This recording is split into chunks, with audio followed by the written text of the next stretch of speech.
तो बात करते हैं अब यूनिट ऑफ फोर्स की।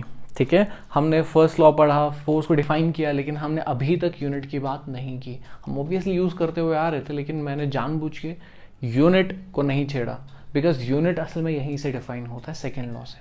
ठीक है, तो यूनिट जो है, कौन सा यूनिट? SI unit. ठीक है, क्योंकि ऐसा होता है कि एक ही चीज़ को आप डिफरेंट यूनिट्स में मेजर कर सकते हो और वो डिफरेंट नाम हो सकते हैं। जैसे फॉर एग्जांपल अगर मैं लेंथ की बात करूं, सपोज इस पेन की लेंथ कितनी है, ठीक है, तो आप कह सकते हो सपोज 10 सेंटीमीटर, या आप कह सकते हो 100 मिलीमीटर। ठीक है, आप मीटर्स में भी माप सकते हो, तो इसका मतलब अलग अलग यूनिट्स लेंथ को मेजर करेंगे, राइट। और ऐसा नहीं है कि अगर मैं सपोज दूसरी स्केल उठा दूं, जैसे मैं मिलीमीटर्स की बात कर रहा था, मैंने कहा आपको अभी 10 सेंटीमीटर, फिर मैंने कहा कि सेम लेंथ को अगर मैं मिलीमीटर्स में मेजर करता तो वो 100 मिलीमीटर आता है ना। बात समझ आ रही है? क्योंकि हम स्केल डिफरेंट यूज कर रहे हैं, यूनिट डिफरेंट यूज कर रहे हैं, समझ आया? तो इसलिए आपको ध्यान रखना पड़ेगा कि हम यहाँ जो यूनिट यूज कर रहे हैं वो एसआई यूनिट है। ठीक है, और एसआई यूनिट में फोर्स का जो यूनिट है दैट इज न्यूटन।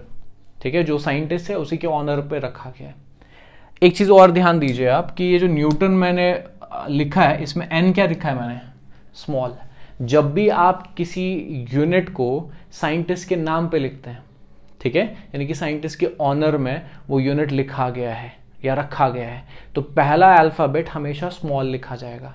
ठीक है, और अगर सपोज मैं नाम के बदले सिंबल यूज कर रहा हूं, ठीक है, तो I will write capital N. अगर पूरा लिख रहा हूं, जैसे फॉर एग्जांपल अगर मुझे लिखना होगा 10 न्यूटन, तो मैं लिख सकता हूं इस तरह से 10 न्यूटन, या अगर मैं सिंबल यूज करना चाहता हूं तो मैं कैपिटल एन यूज करूंगा। Remember this is the symbol, ये पूरा का पूरा यूनिट लिखा है। ठीक है, आप चाहो तो इस तरह से लिखो या चाहो तो इस तरह से लिखो, राइट। अच्छा, तो ये तो हो गया यूनिट। ऐसा यूनिट क्या है? न्यूटन। अब बात करते हैं ये 1 न्यूटन का फोर्स होता कितना है। जैसे मैं फॉर एग्जांपल आपसे पूछूं कि 1 सेंटीमीटर कितना लंबा हुआ, तो आप स्केल निकाल के बता दोगे इतना लंबा, राइट। तो इस तरह से अगर मैं आपसे पूछूं कि 1 न्यूटन फोर्स कितना फोर्स होता है, ठीक है, तो याद रखिए कि सपोज मैं कोशिश करूंगा इसको बहुत ईजी समझाने की, कि अगर सपोज मेरे पास एक मास है 1 kg का, ठीक है, और उसमें अगर एक्सेलरेशन आ गई 1 metre per second square, acceleration को इसी तरह से मापा जाता है, ठीक है, मीटर पर सेकेंड स्क्वायर, ये यूनिट है एक्सेलरेशन का, मोशन में पढ़ा था, तो ये यूनिट है एक्सेलरेशन का। कितना एक्सेलरेशन दूं उसमें मैं? 1 मीटर पर सेकेंड स्क्वायर। ठीक है, तो ऐसा देखा गया है कि हम कहते हैं कि उस पर जो फोर्स लगा है वो 1 न्यूटन का फोर्स लगा होगा, राइट। यानी कि अगर मैं एक ऑब्जेक्ट है या एक बॉडी है जिसका मास 1 kg है, और अगर मैं उस पे 1 न्यूटन का फोर्स लगाऊं तो उसमें कितना एक्सेलरेशन आएगा? 1 metre per second square.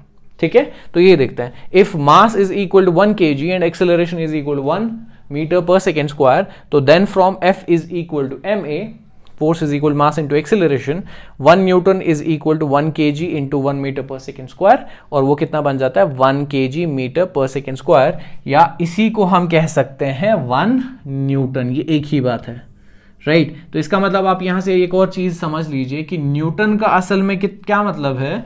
kg metre per second square, ये इसका दूसरा नाम है।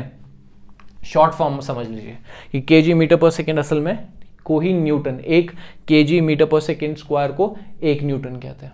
ठीक है, यानी कि इन वर्ड्स अगर मैं समझाऊं तो 1 newton force is that much force if applied on body of mass 1 kilogram, ठीक है, it will produce an acceleration of 1 metre per second square. यानी कि 1 kg बॉडी पे अगर मैं 1 न्यूटन का फोर्स लगाऊं तो उसमें कितना एक्सेलरेशन आएगा? 1 मीटर पर सेकेंड स्क्वायर का। ठीक है, या सपोज एक बॉडी को मैं अगर एक्सेलरेट करूं 1 मीटर पर सेकेंड स्क्वायर से, तो मैं कहूंगा कि उस पर फोर्स कितना लगाया होगा? 1 न्यूटन। तो it's one and the same thing. ठीक है, तो ये हो गया आपका सीधा सेकेंड लॉ। ठीक है, और उसके बाद इसका यूनिट और मैथमेटिकल रिप्रेजेंटेशन भी देखा हमने, और उसके बाद आपका ये definition of 1 newton of force, कि 1 न्यूटन ऑफ फोर्स कितना फोर्स होता है, right. Let's now move to the examples. इसके एग्जाम्पल्स कुछ देखते हैं सेकेंड लॉ के, और उसके बाद आएंगे हम थर्ड लॉ पे। तो देखते हैं कुछ common examples of second law. ठीक है, तो उनमें से सबसे पहले जो हम देखते हैं दैट इज क्रिकेट प्लेयर। ठीक है, तो क्रिकेट प्लेयर्स जब कैच लेते हैं, ये हम इससे पहले भी डिस्कस कर चुके हैं, ठीक है। तो जब वो कैच ले रहे होते हैं, तो मान लो ये बॉल है, ठीक है, और ये बिल्कुल इनके हाथ में आने वाली है, तो अभी हाथ में आई नहीं है, तो इसके पास कुछ वेलोसिटी है, means mass into velocity is momentum. तो यहाँ पे कुछ इनिशियल मोमेंटम है, और जैसे ही इसके हाथ में आएगा, ठीक है, तो अब वेलोसिटी, क्योंकि हाथ में पकड़ ली बॉल तो रोक दिया बॉल को, तो वेलोसिटी हो गई 0। तो m into 0, final momentum becomes 0, initial momentum 0 momentum. तो ये कुछ मोमेंटम से 0 मोमेंटम होने में फ्रैक्शन ऑफ सेकेंड्स लगते हैं, फ्रैक्शन ऑफ सेकेंड्स लगते हैं। यानी कि आपने बॉल, ये बॉल में कुछ मोमेंटम था और हाथ में गिर गया 0। अब ये चेंज होने में, momentum change, rate of change of momentum, ये जो चेंज होने में टाइम लगा वो बहुत कम टाइम लगा, तो इसलिए आपके हाथों को दर्द होता है कि आपने इतना फास्ट मोमेंटम चेंज किया, ठीक है। इंस्टेड जो क्रिकेट प्रोफेशनल प्लेयर्स होते हैं वो क्या करते हैं, व्हेन दे कैच, ठीक है, जब वो बॉल को कैच करते हैं तो यहाँ पे कुछ इनिशियल मोमेंटम था, ठीक है, और जैसे ही बॉल में हाथ में आई बॉल, तो वो बॉल को वहीं नहीं रोकते, वो थोड़ा सा हाथों को पीछे ले जाते हैं। बाय डूइंग दिस वो बॉल को एकदम से स्टॉप नहीं करते, बॉल की वेलोसिटी अभी भी हाथों के साथ, क्योंकि हाथ रेस्ट पे तो नहीं है ना, हाथों में कुछ वेलोसिटी है क्योंकि हाथ मूव कर रहे हैं, तो बॉल की वेलोसिटी एकदम से 0 नहीं हो जाती, कम जरूर हो जाती है लेकिन एकदम से 0 नहीं होती। तो वो आहिस्ता आहिस्ता से जब हाथ पीछे लेते हैं तो they are decreasing the velocity very slowly, यानी कि वो वेलोसिटी को कम कर रहे हैं, है ना। पहले कुछ था, ज्यादा था, और जैसे ही हाथ में बॉल आई रोका नहीं, थोड़ा पीछे लिया, राइट। तो इससे वो वेलोसिटी डिक्रीज कर रहे हैं, ठीक है। तो mass into velocity is momentum and momentum is decreasing, right, change हो रहा है, लेकिन इनिशियल टू फाइनल पहुंचने में थोड़ा सा हमने टाइम लगाया, झट से नहीं चेंज किया, ठीक है, कुछ से 0 नहीं किया, फ्रैक्शन ऑफ सेकेंड्स में नहीं किया, हमने कुछ टाइम लगाया। तो उसकी वजह से क्या होगा, न्यूटन कहता है कि आप पे ऑब्वियसली आपने ज्यादा टाइम लगाया तो फोर्स कम लगेगा। That's what is written here कि cricket player lowers his hand while catching a ball, by doing सो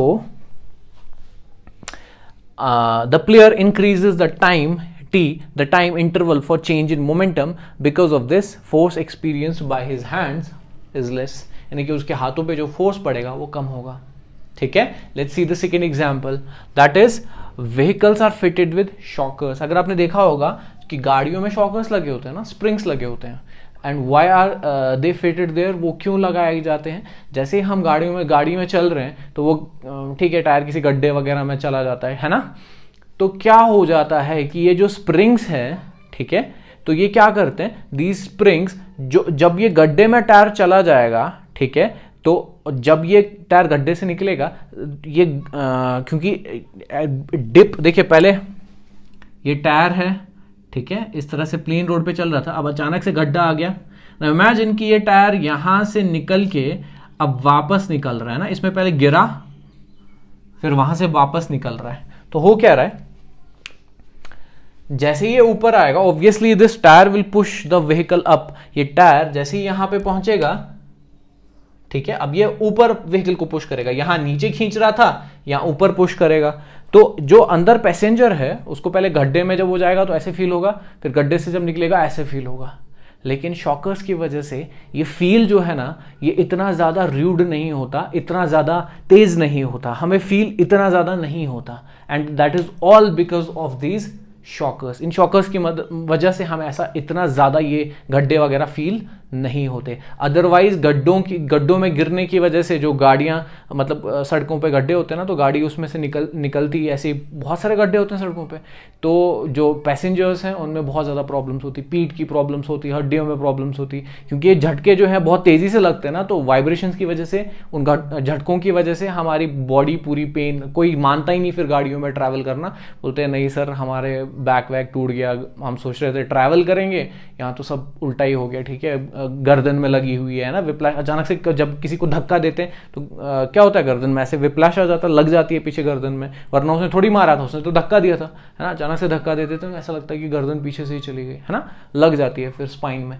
तो ये सब इन शॉकर्स की वजह से नहीं होता, ठीक है, ऐसा कैसे होता है? जब ये which increases the time for the transmission of force, जब ये गड्ढे में जाता है टायर, फिर वापस निकलता है, ठीक है, तो ये जो स्प्रिंग है आपका, ये एब्जॉर्ब कर लेता है। वो एब्जॉर्ब इन द सेंस ये टाइम लगाता है इस ट्रांसमिशन को, है ना, इस फोर्स के ट्रांसमिशन में टाइम लगाता है, इंक्रीज करता है टाइम, जिसकी वजह से हम पे ज्यादा फोर्स नहीं आता, ठीक है। And then we can say कि हमारी जो जर्नी थी वो थोड़ी कंफर्टेबल रही, ठीक है। कहाँ पहुंचे? Increase the time of transmission of force from road to the seats of the vehicle, because of this less force is experienced by the passengers, ठीक है। इसी तरह से सीट बेल्ट, है ना, गाड़ियों में सीट बेल्ट्स लगे होते हैं। बार बार जो है ट्रैफिक वाले या ट्रैफिक डिपार्टमेंट्स वगैरह हमसे कहते रहते हैं कि सीट, जब भी आप गाड़ी में बैठो सीट बेल्ट्स पहनो। क्यों? देखिए, अचानक से खुदा न खास्ता अगर किसी दिन एक्सीडेंट हो गया, ठीक है, अब एक्सीडेंट में क्या हो जाता है, गाड़ी अचानक से रुक जाती है ना, टक्कर खा के इम्पैक्ट हो जाता है और गाड़ी रुक जाती है ना।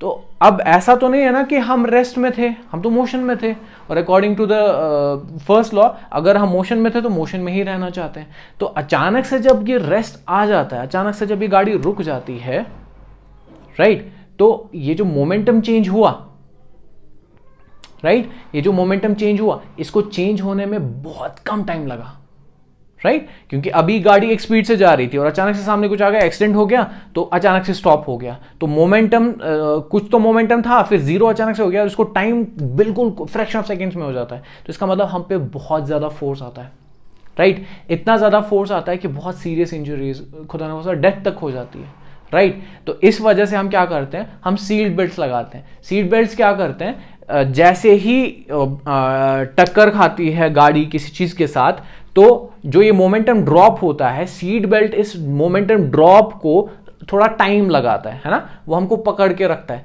तो जैसे ही सपोज मोमेंटम जीरो हो गया, हम आगे की इनर्शिया की वजह से आगे को पुश होगा हमें, है ना, आगे को पुश होगा। और आपने अक्सर देखा होगा एक्सीडेंट्स में कि जो पैसेंजर्स है वो डैशबोर्ड, जो सामने गाड़ी का डैशबोर्ड होता है या स्टीयरिंग होता है, उससे टकरा दिए, तो या इनफैक्ट कुछ तो सीधे सामने विंडशील्ड से बाहर निकल जाते हैं, है ना, इतना खतरनाक एक्सीडेंट हो सकता है।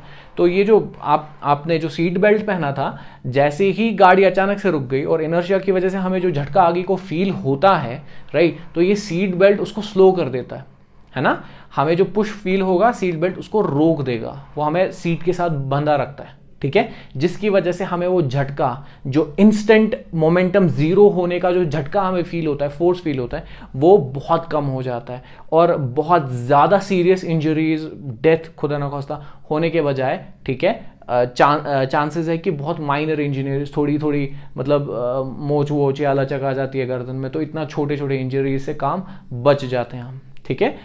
सीरियस इंजरीज होने के बजाय छोटी छोटी इंजरीज से हो जाती है, ठीक है। लेकिन फिर भी यानी कि कम से कम फेटल इंजरीज से तो बच गए ना। तो ये काम है किसका? सीट बेल्ट्स का। और भी कुछ चीजें फिर लगाते हैं हम लगाते हैं एयर बैग, है ना। एयर बैग्स में क्या करते हैं, जब अचानक से ब्रेक लग जाती है, एक्सीडेंट हो गया, तो एयर बैग्स खुलने लगते हैं, है ना। तो जैसे ही हम टकराते हैं एयर बैग्स के साथ, तो एयर बैग्स क्या है, वो हमारा इम्पैक्ट जो है वो एब्जॉर्ब कर लेता है, और जो ये मोमेंटम डिक्रीज हो रहा है ना, उसको टाइम लगाता है डिक्रीज होने में, यानी कि चेंज इन मोमेंटम को टाइम लगता है। जब ज्यादा टाइम लगेगा तो फोर्स हम पे कम लगेगा, ठीक है। तो ये सभी जो सेफ्टी इक्विपमेंट्स गाड़ी में लगे होते हैं, ये सिर्फ उस मोमेंटम चेंज को स्लो कर देते हैं, ठीक है। जितना मोमेंटम चेंज स्लो होगा उतना हमें कम फील होगा।